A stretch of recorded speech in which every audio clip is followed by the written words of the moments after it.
ഡൽഹിയെ കണ്ണുരുട്ടി കാണിച്ചു ഇന്ത്യ വിരുദ്ധത കൊടിപിടിച്ചു നടന്നു വീരവാദം മുഴക്കിയ ബംഗ്ലാദേശ് ഇന്ന് ഇരുട്ടിൽ തപ്പുന്ന കാഴ്ചയാണ് നാം കാണുന്നത്. സ്വന്തം രാജ്യത്ത് ഇത്തിരി വെളിച്ചം കാണാനും ഫോണൊന്ന് ചാർജ് ചെയ്യാനും അക്ഷരാർത്ഥത്തിൽ ഡൽഹിയുടെ കാൽക്കൽ വീഴേണ്ട ഗതികേടിലാണ് ഇന്ന് ആ ഭരണകൂടം. ഇന്ത്യയുടെ സഹായമില്ലാതെ ഈ അയൽപ്പക്കത്തിന് ഒരു ദിവസം പോലും സ്വസ്ഥമായി ഉറങ്ങാൻ കഴിയില്ലെന്ന ആ നഗ്ന സത്യം തിരിച്ചറിയാൻ അവർക്ക് രാജ്യം അന്ധകാരത്തിലാകേണ്ടി വന്നു എന്നതാണ് ഏറ്റവും വലിയ വിരോധാഭാസം. ഷെയ്ഖ് ഹസീനയ്ക്ക് ഇന്ത്യ അഭയം നൽകിയെന്ന പേരും പറഞ്ഞ് കൊമ്പും കുലുക്കി ഇറങ്ങിയ പുതിയ സർക്കാരിന്റെ കണ്ണ് തുറപ്പിക്കുന്നതാണ് ഇപ്പോൾ ധാക്കയിൽ അരങ്ങേറുന്ന ഈ ഊർജ്ജ ദുരന്തവും ജനരോഷവും. ഓർക്കുന്നുണ്ടോ, കുറച്ച് മാസങ്ങൾക്ക് മുൻപ് വരെ ഇതേ നേതാക്കൾ എന്തൊക്കെയായിരുന്നു പറഞ്ഞിരുന്നത്? ഇന്ത്യ ഞങ്ങളുടെ ശത്രുവാണ്, ഞങ്ങൾ പാകിസ്ഥാനുമായി കൈകോർക്കും, ചൈന ഞങ്ങളെ രക്ഷിക്കും, ഇന്ത്യയെ ഞങ്ങൾ പാഠം പഠിപ്പിക്കും. ഇതൊക്കെ മൈക്കിന് മുന്നിൽ നിന്ന് ആക്രോശിച്ച അതേ വായ കൊണ്ട് തന്നെയാണ് ഇന്നവർ ഡൽഹിയോട് കെഞ്ചുന്നത്. ദയവായി കുറച്ച് ഡീസൽ തരൂ, ഞങ്ങളുടെ രാജ്യം കത്തുകയാണെന്ന്. 18,000 മെഗാവാട്ട് വൈദ്യുതി ആവശ്യമുണ്ടായ സ്ഥാനത്ത് ഇന്ന് 13,000 മെഗാവാട്ട് പോലും ഉൽപ്പാദിപ്പിക്കാൻ കഴിയാതെ രാജ്യം അക്ഷരാർത്ഥത്തിൽ പൂർണ്ണ അന്ധകാരത്തിലേക്ക് കൂപ്പുകുത്തിയിരിക്കുകയാണ്. 5,000 മെഗാവാട്ടിന്റെ കുറവ് എന്ന് പറയുന്നത് അതൊരു ചെറിയ കണക്കല്ല. ഒരു രാജ്യത്തിന്റെ പകുതി ജീവിതം തന്നെ ഇല്ലാതാകുന്ന കണക്കാണത്. അമേരിക്കൻ കമ്പനിയുടെ LNG ടെർമിനലിൽ ഉണ്ടായ തീപിടുത്തവും മോശം കാലാവസ്ഥ മൂലം ഗ്യാസ് കപ്പലുകൾക്ക് അടുക്കാൻ കഴിയാത്തതുമാണ് ഈ വൻ പ്രതിസന്ധിക്ക് കാരണമെന്ന് അവർ ന്യായീകരിക്കുന്നുണ്ട്. പക്ഷേ സത്യം അതാണോ? ഒരു തീപിടുത്തം കൊണ്ടാണോ ഒരു രാജ്യം മുഴുവൻ ഇരുട്ടിലാകുന്നത്? അല്ല. ആവശ്യത്തിൻ്റെ 90% എണ്ണയും 30% വാതകവും വിദേശത്ത് നിന്ന് ഇറക്കുമതി ചെയ്യുന്ന രാജ്യം ഈ ഒരു ചെറിയ സാങ്കേതിക തടസ്സം വരുമ്പോൾ തന്നെ തകർന്നു വീഴുന്നുണ്ടെങ്കിൽ അതാണ് യഥാർത്ഥ ഭരണ പരാജയം. ഇതാണ് പരിചയമില്ലാത്തവർ ഭരിച്ചാൽ സംഭവിക്കുക. വെറും പ്രസംഗം കൊണ്ട് രാജ്യം ഭരിക്കാൻ പറ്റില്ല എന്നതിൻ്റെ ഏറ്റവും വലിയ ഉദാഹരണം. പ്രതിദിനം 1 ബില്യൺ ക്യൂബിക് ഫീറ്റ് ഗ്യാസ് വേണ്ടയിടത്ത് ഇപ്പോൾ വെറും 700 മില്യൺ മാത്രം വെച്ച് എങ്ങനെ മുന്നോട്ടു പോകുമെന്നറിയാതെ പുതിയ ഭരണകൂടം ശരിക്കും പകച്ചു നിൽക്കുകയാണ്. അവർക്കൊരു പ്ലാൻ ബി ഇല്ല. പ്ലാൻ എ തന്നെ ഇന്ത്യ വിരുദ്ധത ആയിരുന്നു. അതും കൂടി പൊളിഞ്ഞതോടെ അവർ ശൂന്യതയിലായി. ഇപ്പോൾ അവരുടെ കയ്യിൽ ബാക്കിയുള്ളത് 2 കാര്യങ്ങളാണ്. 1 ഇരുട്ട്, 2 ജനരോഷം. കറണ്ടില്ലാതെ കൊടും ചൂടിൽ വെന്തുരുകുന്ന ജനങ്ങൾ തെരുവിലിറങ്ങിയിരിക്കുന്ന കാഴ്ചയാണ് ഇപ്പോൾ ധാക്കയിലും പരിസരങ്ങളിലും കാണാൻ സാധിക്കുന്നത്. ഈ ഒരു ചൂടിൽ 10 മണിക്കൂർ കറണ്ടില്ലാതെ നിങ്ങളൊന്ന് ആലോചിച്ച് നോക്കൂ. ഫാനില്ല, AC ഇല്ല, ഫ്രിഡ്ജില്ല, വെള്ളം പോലും പമ്പ് ചെയ്യാൻ കഴിയാത്ത അവസ്ഥ. കുഞ്ഞുങ്ങൾ കിടന്ന് കരയുന്നു, രോഗികൾ വലയുന്നു.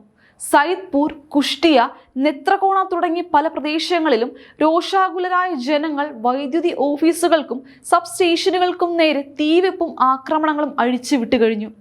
ജനങ്ങളുടെ തല്ലുവാങ്ങി കൂട്ടുന്നതിൽ നിന്ന് സ്വന്തം ജീവൻ രക്ഷിക്കാൻ ഉദ്യോഗസ്ഥർക്കിപ്പോൾ പോലീസിന്റെ കാവൽ തേടേണ്ട ഗതികേടാണ്. ഇതാണോ നിങ്ങൾ പ്രോമിസ് ചെയ്ത പുതിയ ബംഗ്ലാദേശ്? ഇതിനാണോ നിങ്ങൾ ഇന്ത്യയെ തെറി വിളിച്ചത്? ഷോപ്പിംഗ് മാളുകളും കടകളും രാത്രി 8 മണിക്ക് തന്നെ അടയ്ക്കാനും പരസ്യ ബോർഡുകളിലെ ലൈറ്റുകൾ 7 മണിക്ക് തന്നെ അണയ്ക്കാനും സർക്കാർ ഗതികെട്ട് ഉത്തരവിട്ടിരിക്കുന്നു. ഒരു രാജ്യം എത്രത്തോളം ദരിദ്രമായിരിക്കുന്നു എന്നതിൻ്റെ ലക്ഷണമാണത്. രാജ്യത്തിന്റെ പ്രധാന വരുമാന സ്രോതസ്സായ തുണി വ്യവസായവും ചെമ്മീൻ കൃഷിയുമൊക്കെ അക്ഷരാർത്ഥത്തിൽ ശവപ്പെട്ടിയിലാണ്. ലോകത്തിലെ ഏറ്റവും വലിയ തുണി കയറ്റുമതി രാജ്യങ്ങളിലൊന്നായ ബംഗ്ലാദേശിലെ ഫാക്ടറികൾക്ക് ഓടാൻ ഇപ്പോൾ കറണ്ടില്ല. ഓർഡറുകൾ ക്യാൻസൽ ആകുന്നു, തൊഴിലാളികൾ പട്ടിണിയിലാകുന്നു. ചെമ്മീൻ പാടങ്ങളിൽ ഓക്സിജൻ നൽകുന്ന മെഷീനുകൾ വരെ പണി മുടക്കിയതോടെ കർഷകർ കണ്ണീരോടെയാണ് തെരുവിൽ നിൽക്കുന്നത്. ലക്ഷങ്ങളുടെ ചെമ്മീനുകൾ ചത്തുപൊങ്ങി. വർഷങ്ങളുടെ അധ്വാനം ഒറ്റ രാത്രി കൊണ്ടാണ് ഇല്ലാതായത്. ആരോട് പറയും ഈ കർഷകർ? ആരാണ് ഇതിന് ഉത്തരം പറയുക? ഇന്ത്യ വിരുദ്ധത പറഞ്ഞ് കയ്യടി വാങ്ങിയ ഈ നേതാക്കളോ? ഇന്ത്യയെ എതിർത്ത് രാഷ്ട്രീയം കളിക്കാൻ വളരെ എളുപ്പമാണ്. മൈക്കിന് മുന്നിൽ നിന്ന് ഡൽഹിക്കെതിരെ ഒരു അലറൽ, ജനങ്ങൾ കൈയടിക്കും. പക്ഷേ സ്വന്തം ജനങ്ങൾക്ക് പട്ടിണിയും ഇരുട്ടും വരുമ്പോൾ ഓടിയെത്താൻ ആ പഴയ ന്യൂഡൽഹിയുടെ നമ്പർ തന്നെ ഡയൽ ചെയ്യേണ്ടി വരുമെന്ന പരമസത്യമാണ് ഇവർ ഇപ്പോൾ തിരിച്ചറിയുന്നത്. ഇന്ത്യയുമായുള്ള ഫ്രണ്ട്ഷിപ്പ് പൈപ്പ് ലൈൻ വഴി അടിയന്തരമായി കൂടുതൽ ഡീസൽ വേണമെന്നാവശ്യപ്പെട്ട് ഇന്ത്യൻ ഹൈക്കമ്മീഷണർ ദിനേശ് ത്രിവേദിയുടെ മുന്നിൽ ചെന്ന് കൈനീട്ടിയിരിക്കുകയാണ് ബംഗ്ലാദേശ് ഊർജ്ജമന്ത്രി ഇക്ബാൽ ഹസൻ മഹ്മൂദ്. ആ കാഴ്ചയൊന്ന് സങ്കല്പിച്ചു നോക്കൂ. കുറച്ചുനാൾ മുൻപ് വരെ ഇന്ത്യയെ ഭീഷണിപ്പെടുത്തിയ അതേ കസേരയിലിരുന്ന് അതേ മന്ത്രി ഇന്ന് ഇന്ത്യയുടെ പ്രതിനിധിക്ക് മുന്നിൽ യാചിക്കുന്നു. കഴിഞ്ഞ മാർച്ചിലും ഏപ്രിൽ മാസങ്ങളിലുമൊക്കെ പ്രതിസന്ധി ഘട്ടത്തിൽ 30,000-ഓളം ടൺ ഡീസൽ നൽകി ഇന്ത്യ ഇവരെ സഹായിച്ചതാണ്. ലോകം മുഴുവൻ എണ്ണയ്ക്ക് വേണ്ടി കഷ്ടപ്പെട്ടപ്പോൾ പോലും, പശ്ചിമേഷ്യ കത്തിയപ്പോൾ പോലും ഇന്ത്യ കൈവിട്ടില്ല. എന്നിട്ടും ആ നന്ദി പോലും മറന്ന് ഇന്ത്യക്കെതിരെ വിഷം ചീറ്റിയ ഇവർക്ക് സ്വന്തം രാജ്യം ഇരുട്ടിലാകുമ്പോൾ അതേ ഇന്ത്യയുടെ കാല് പിടിക്കേണ്ടി വന്ന ഗതികേട് ഒരേ സമയം പരിഹാസ്യവും കൗതുകകരവുമാണ്. ഇതാണ് ചരിത്രത്തിന്റെ തിരിച്ചടി. ഇതാണ് ശരിക്കുമുള്ള കർമ്മ.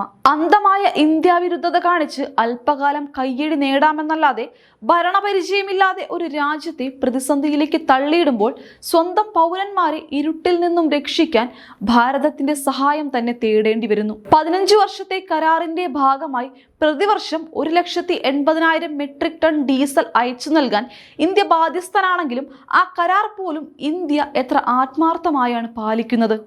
നന്ദികേടിന്റെ പര്യായമായ ഈ ഭരണാധികാരികൾക്ക് ഇനിയെങ്കിലും കാര്യങ്ങളുടെ കിടപ്പ് മനസ്സിലായാൽ അത്രയും നന്ന്. സ്വന്തം രാജ്യത്ത് പവർ കട്ട് 10 മണിക്കൂർ നീളുകയും കച്ചവട സ്ഥാപനങ്ങൾ ഇരുട്ടിൽ അടച്ചുപൂട്ടുകയും ചെയ്യുമ്പോൾ ഇന്ത്യയുടെ ഫ്രണ്ട്ഷിപ്പ് പൈപ്പ് ലൈൻ ഇല്ലെങ്കിൽ ബംഗ്ലാദേശിലെ ജനങ്ങൾക്ക് ഒരു രാത്രി പോലും സ്വസ്ഥമായി ഉറങ്ങാൻ കഴിയില്ലെന്നത് അക്ഷരാർത്ഥത്തിൽ കാലം തെളിയിച്ച സത്യമാണ്. ഈ പൈപ്പ് ലൈൻ 2017 ഷെയ്ഖ് ഹസീന ഉണ്ടാക്കിയതാണ്. ഇന്ന് ഹസീനയെ തെറി വിളിക്കുന്നവർ ജീവിക്കുന്നത് ആ ഹസീന ഉണ്ടാക്കിയ പൈപ്പ് ലൈനിന്റെ ദയ കൊണ്ടാണ്. ഇന്ത്യ വിരുദ്ധത പറഞ്ഞ് അധികാരം പിടിച്ചെടുത്തവർക്ക് സ്വന്തം ജനങ്ങളെ ഇരുട്ടിൽ നിന്നും കരകയറ്റാൻ ഭാരതത്തിന്റെ കനിവ് തന്നെ വേണമെന്നത് തന്നെയാണ് ഈ ഊർജ പ്രതിസന്ധി ലോകത്തിന് നൽകുന്ന ഏറ്റവും വലിയ പാഠം. അയൽ രാജ്യത്ത് ചെന്ന് കളിച്ച് ഒടുവിൽ സ്വന്തം കൈയും കാലും ഒടിഞ്ഞ് രാജ്യത്ത് വെളിച്ചം കാണാൻ ഡൽഹിയുടെ വാതിൽക്കൽ വന്ന് മുട്ടുന്ന ഈ ദുരവസ്ഥ ബംഗ്ലാദേശിലെ ജനങ്ങൾക്ക് ഒരു ശാപമായി മാറിയിരിക്കുകയാണ്. പാകിസ്ഥാൻ രക്ഷിക്കാൻ വരുമെന്ന് കരുതി, ചൈന രക്ഷിക്കാൻ വരുമെന്ന് കരുതി, പക്ഷേ ആരും വന്നില്ല. പാകിസ്ഥാന് സ്വന്തം വീട്ടിൽ തന്നെ വെളിച്ചമില്ല. ചൈന സൗജന്യമായി ഒന്നുമേ തരില്ല. അവസാനം ഓടേണ്ടി വരേണ്ടത് ഡൽഹിയിലേക്ക് തന്നെ. ഇന്ത്യക്കെതിരെ നിരന്തരം കൊമ്പുകുലുക്കിയ രാഷ്ട്രീയ നേതാക്കൾക്ക് സ്വന്തം ജനങ്ങളുടെ ഈ കണ്ണീർ കാണാൻ കഴിയുന്നില്ലെങ്കിലും ചരിത്രം അവരെ ഒരിക്കലും വെറുതെ വിടില്ല എന്നുറപ്പാണ്. ഡൽഹിയുടെ വാതിൽക്കൽ മുട്ടാൻ വിധി എഴുതപ്പെട്ട ഇവർക്ക് സ്വന്തം കാലിൽ നിൽക്കാൻ ഇനി എത്ര കാലം ഇരുട്ടിൽ തപ്പേണ്ടി വരുമെന്ന് കണ്ടു തന്നെ അറിയണം.